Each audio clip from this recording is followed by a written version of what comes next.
Fala galera, tudo bem com vocês? Eu sou o professor Edinho, professor de Geografia e Estudos Ambientais, e nós estamos numa sequência de aula aí para vocês, sobre fenômenos ambientais. Nós trabalhamos a questão da água, sobre a questão do aquecimento global, e hoje a gente vai abordar um outro fenômeno, né, ambiental muito polêmico também, né, chamado chuvas ácidas. A chuva ácida é importante definir o conceito, porque toda chuva automaticamente ela já é ácida, né? Você tem basicamente, as chuvas são em torno do pH de 5.6, 5.3, 5.0, que já denota uma certa acidez, né? Lembrando que quanto menor o pH, maior é a acidez.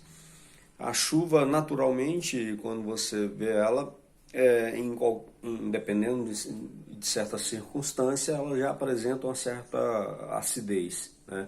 Principalmente se for próximo a grandes centros urbanos, pela emissão de gases como petróleo e atividades derivadas do carvão, tá? Uma outra atividade também que é natural, que provoca a chuva ácida, são as erupções vulcânicas, pela quantidade de enxofre que é liberado, né? E isso é o que a gente chama de atividade natural da chuva ácida. No entanto, quando a gente está falando em chuva ácida propriamente antropizada, ou seja, com a interferência do homem, né, a gente basicamente cria um outro sentido para a chuva ácida, né? Vocês estão vendo aí a imagem, né, o próprio nome é um pouco assustador quando você remete a ácido, né, dá a noção de que se essa chuva cair na gente, a gente poderia destruir tudo e matar as pessoas, né, virarmos um esqueleto. No entanto, não é bem assim. Como eu acabei de dizer para vocês, a chuva ácida ela é também um processo natural da chuva, só que pelo processo, pelas ações antropizadas, ou seja, ações humanas, isso é intensificado e automaticamente a acidez aumenta, né? Como é que isso ocorre? Bom, você tem, obviamente, né, que a gente estava comentando, o aspecto de ser ácido natural, e quando você tem basicamente a interferência humana, você tem várias formas de você contaminar a atmosfera com a chuva ácida, ou aumentar, né, a acidez da atmosfera, que vai desencadear um sistema basicamente regional, as consequências regional desse processo. Mas afinal de contas, o que é a chuva ácida? A chuva ácida é simplesmente a alteração do pH da chuva que ocorre. Ela pode ocorrer pelo processo natural, como eu falei para vocês anteriormente, através de erupções vulcânicas, através da putrefação da matéria orgânica, como folha, restos de animais, né? Através da própria respiração de grandes florestas como a Amazônia, você tem uma certa acidez. E você tem também provocada pelo homem, tá? Onde você tem muita atividade através do carvão e a emissão de poluentes como o petróleo, principalmente o carvão, né? Onde você tem as cidades com maiores chuvas ácidas, mais intensa hoje é na China, tá? E por quê? Porque a China ainda é muito dependente dessa matriz que é o carvão. Mas em certas situações, como por exemplo você tem proximidades como centro petroquímico, como centro de mineradores, onde você tem um complexo processo mineral, né, de transformação da matéria por um processo químico, você tem uma intensificação muito maior da chuva ácida. tá? Por exemplo, uma fábrica, essa fábrica no seu processo de transformação ela emite o dióxido de enxofre, né, e o óxido de azoto. Esse material, o enxofre, né, SO2, ao entrar em contato com H2O, ou seja, com o vapor da água da atmosfera, vai se transformar em ácido nítrico ou ácido sulfúrico. E isso vai, num processo de circuito, né? Isso vai cair, ou seja, vai precipitar no local e no regional, alterando toda a cadeia ambiental do local. Tá? De que forma que isso ocorre? Por exemplo, quando você tem essa queda em lugares que tem neves, você contamina essa neve desce contaminada e alimenta geralmente a água de rios e lagos através do seu degelo.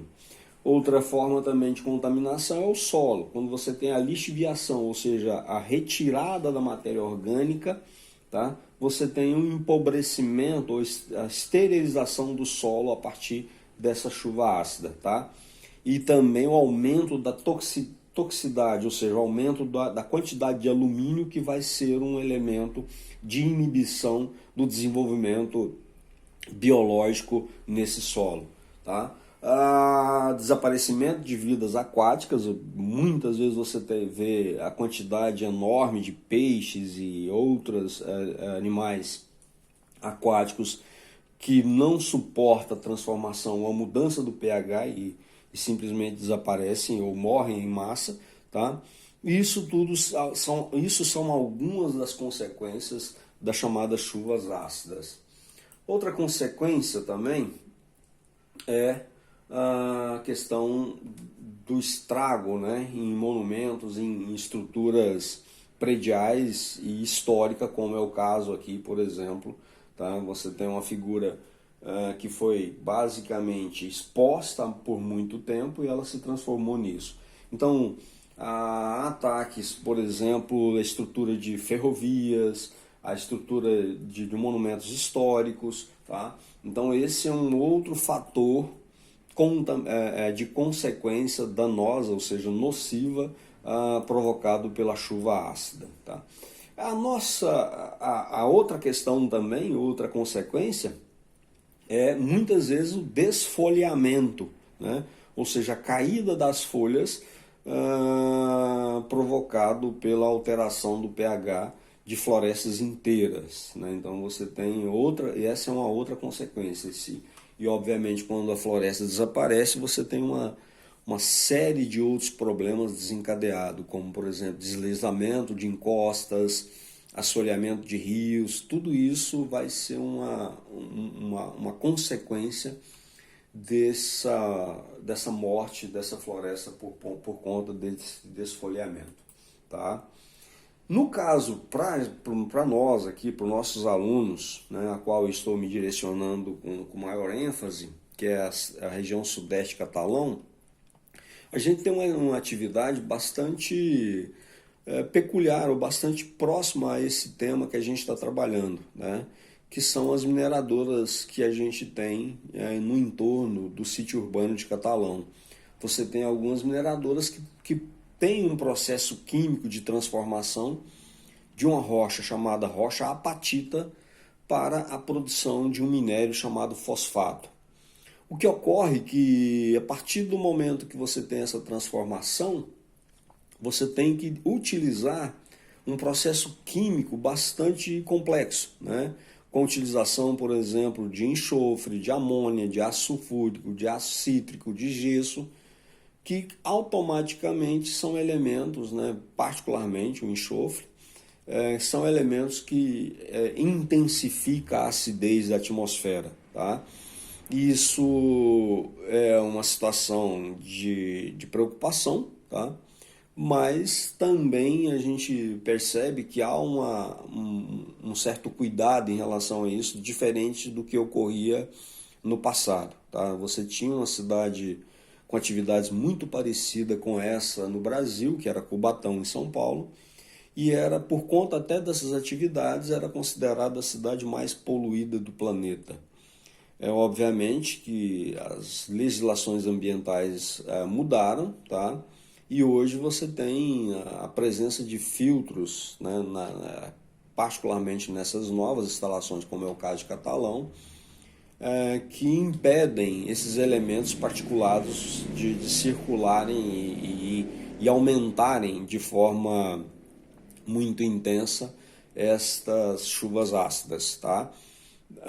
É óbvio que isso demanda uma certa transparência e uma certa participação da população e o governo local e para que isso seja bastante eficiente. Então é uma questão local, né, local e regional, que está dentro do tema que a gente está trabalhando com vocês dentro das questões ambientais. Valeu? Bom, então era basicamente isso que eu queria colocar para vocês em relação à chuva ácida. E na próxima aula a gente comenta outro fenômeno de agressão ambiental. Valeu? Um abraço a todos e até mais.